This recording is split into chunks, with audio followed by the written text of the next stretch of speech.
Unlike the first generation Bison XT, this one doesn't suck. Hey there, I'm John. This is Two Brothers RC, and this is the CNHL Bison XT. Basically a version 2 without coming out and directly saying it.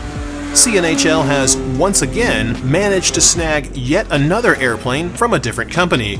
This time around, they've nabbed the Bison from the US distributor for free-wing jets. You guys know who I'm talking about, no need to name them. So let's dive into it and see how it stacks up to the no patent pending Two Brothers review system for bush planes. Let's start by giving you my actual opinion of the Bison XT. In what feels like an endless sea of bush planes, the Bison doesn't do a whole lot to differentiate itself from other bush planes. It's a little bigger than the average bush plane at 1750 millimeters of a wingspan, and it does have great inflatable wheels, but it's also on the heavier side despite my flying making it look like it isn't. It does require some finesse to fly well. You can throw it around, and it does bite when it stalls, so don't stall it. Or, if you do stall it, just give it some quick rudder and throttle up. It excels as a high-wing aerobat, and it can fly very slowly. And one big selling point is that the lights are incredibly bright. And when CNHL finally gets the floats for it in stock, it'll be float capable too. So I do like it, but there is room for improvement for sure, and we'll cover that in the bush plane metrics right after these words.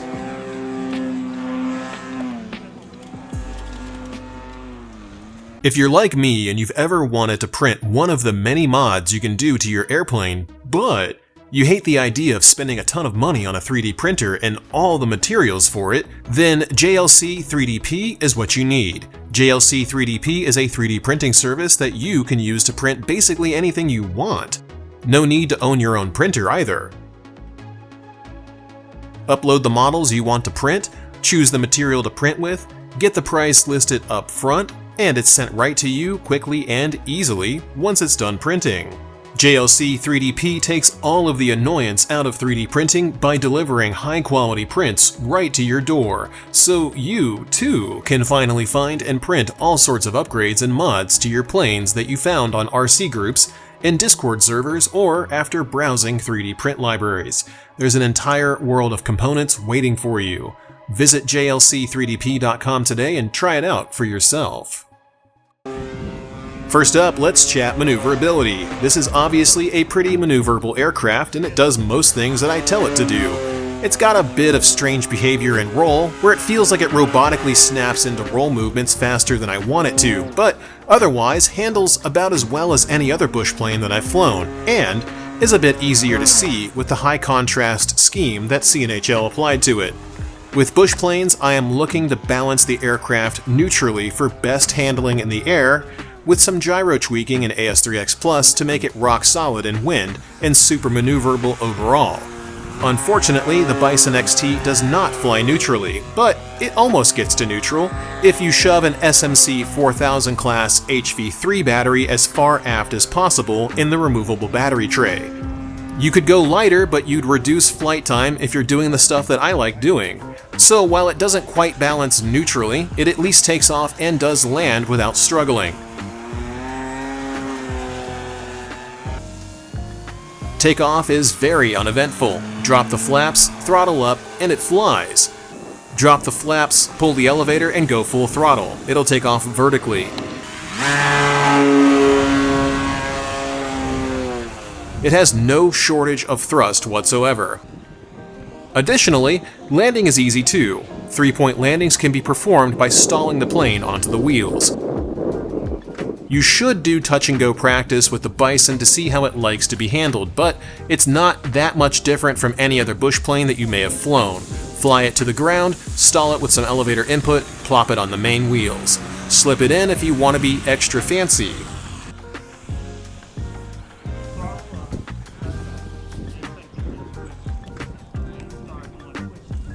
The stall speed is pretty low. We tested it up in the air to see how it would behave, and didn't notice anything surprising. At the center of gravity that we're using, it tends to develop a spin if you hold the elevator. That's pretty typical, and nothing to be alarmed about. Once you see a spin begin from a stall, let go of the elevator and throttle up to get air over the wings, and then gently pull out of it. You might also encounter some accelerated stalls while maneuvering, like this one here. If so, don't freak out. Yeah. Like before, just let go of the elevator and throttle up to get air back over both wings so it continues to fly safely. The Bison XT earns a 4 out of 5 in this section.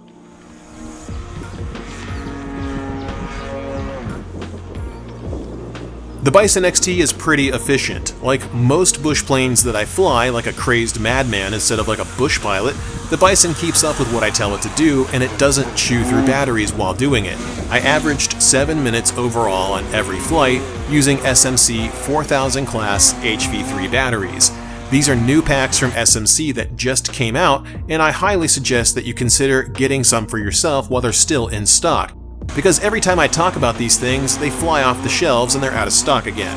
If you don't want to fly HV batteries, you can try out the CNHL G Plus lineup.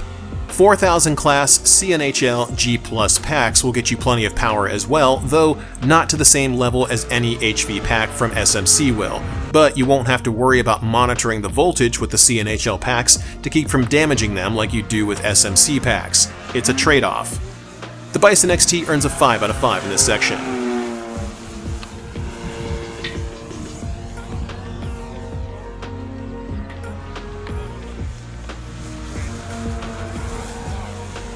Here's where we get into the Bison and some issues I identified. First, the wheels do work, and they're really nice inflatables too, so that's a huge plus.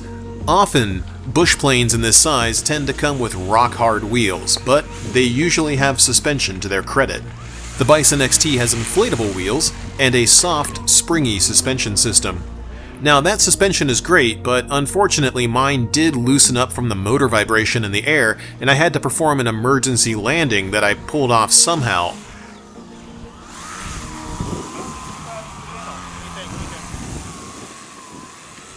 And I even tried hover grabbing it, but it was a little too windy to pull off safely, so I had to go around and try again.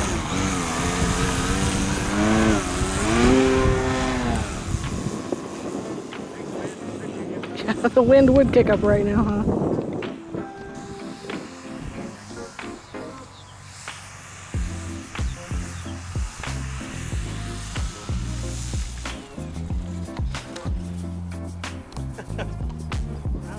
Take a nap. Fortunately, this is an easy fix if it does happen to you. I just used medium CA as thread locker at the field and screwed the cap back onto the strut so it wouldn't dangle freely in the air, and it stayed attached to the Bison without a problem for the rest of the filming. The gear definitely doesn't cause bouncing if you're flying it down to the ground and giving it some pressure to keep it there on the ground with elevator, though it is definitely bouncier than I'd prefer. Still, it absorbs impacts, which is what I'm mostly concerned about, and is where most bouncing tends to happen. The gear loosening up on me definitely makes me feel like it'll require occasional maintenance, so it's something you'll want to keep an eye on over time, or just unscrew it and use thread lock. Overall, the Bison XT scores a 4 out of 5 here.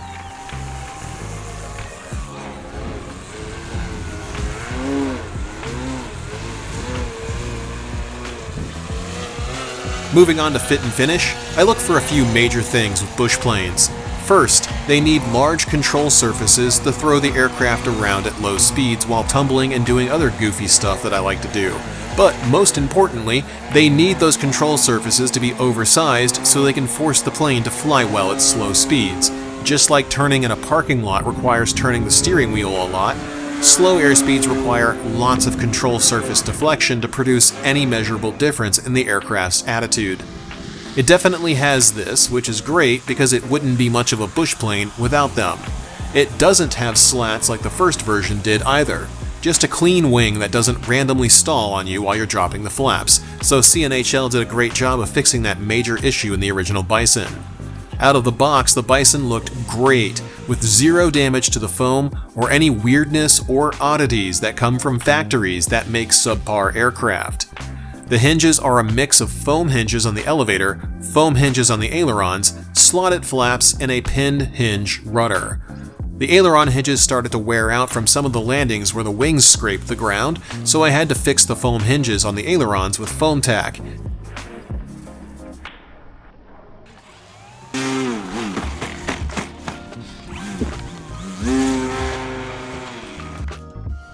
Everything else held up fine though. There are decals on this aircraft instead of crappy stickers, so they don't peel off in flight or stick up off of the surface of the plane and look terrible doing it. I hope that more companies stick with decals. Stickers are objectively trash. You won't change my mind. The battery gets plenty of airflow from the snoot of the Bison through some cooling holes in the bottom of the fuselage, which will keep your batteries from becoming puffy fire hazards in summer, though it might prevent you from pulling a nice hand warmer out in winter. Bison earns a 4 out of 5 here, and our dog Tucker seems to agree too. Last up in this review is the avionics and lighting section. With bush planes that are larger than 1.2 meters, what I want to see are metal servos, lighting, and an ESC that won't catch fire from hovering the plane. I also want to be able to replace the servos easily too. Fortunately, most of the servos are metal. The ailerons, elevator, and rudder are all metal, yet, oddly, the flaps are plastic. They held up to everything I did, so I'll consider this a pass in our system because most of the servos are metal. The ESC showed zero signs of overheating, though it did get warm. It fortunately has lighting, and as mentioned earlier, it's some of the brightest out-of-the-box lighting I've ever seen on a foam airplane. The lights are so damn bright they actually hurt my eyes in the hangar while I was working on it. The servos are all screwed in place in the empennage, so they can be easily unscrewed and replaced if you desire, and the ailerons and flaps are inside of servo boxes that you can open to replace if you don't like the plastic flaps, or if the aileron servos fail for any reason. The motor mount also handled very well and did not have any issues with anything I did to this plane, so the Bison earns a 5 out of 5 here.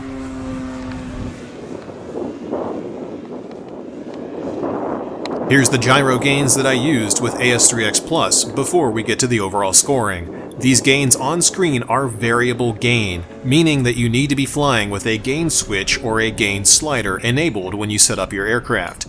You can follow the NX Radio tutorial or AS3X Plus tutorials linked below to see what I mean by this.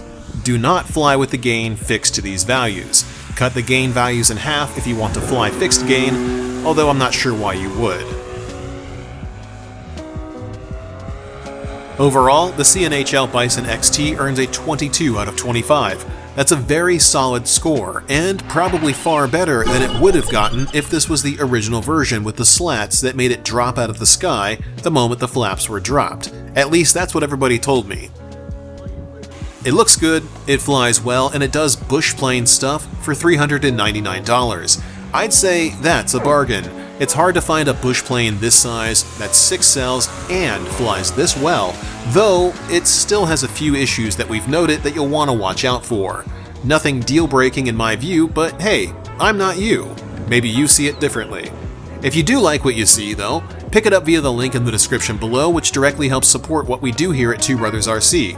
Speaking of support, huge thanks goes out to our channel members on twobrosrc.com/supporters. A very special thanks goes out to our mega fans, Sarasota RC Squadron, Michael Smith, JR Man, Todd, N411X, Jeff Baker, High Alpha Guto, and Polly1717. Man, that list is getting huge. Along with our Ultra fans, TBRC Fan, and FS Radio Control. You guys kick so much ass. Be sure to swing by twobrosrc.com and pick up some of your favorite TBRC merch. Coming up soon will be the E-Flite Consendo 2-meter aerobatic glider. This one showed up unexpectedly while I was in Tokyo, and it's so much fun to fly. See you guys in 2 weeks.